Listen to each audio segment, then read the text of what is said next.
Gusto mo kasi, ikaw ang magdiyos-diyosa sa kumpanya. At ang totoo, gusto mo ko ilayo kay Criselda. Dahil may gusto ka sa kanya. Huwag mo gamitin ang posisyon mo para labanan ako. Magpangalalaki ka! Alex, sorry. Nabigla lang ako eh. Tama na sabi! Tama na!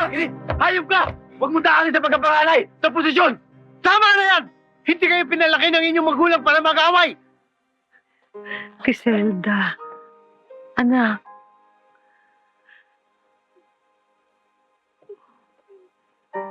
Siya. Tama na, ha? Anak. Oh. Ayokong makasakit ang damdamin ng aking kapwa.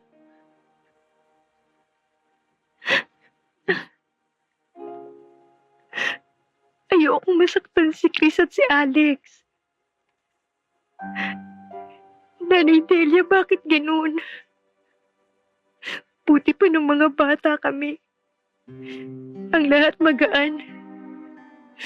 Kahit masaktan ka. Kalos lang. Hindi ka tulad nito. Ang puso ko ang nasusugatan.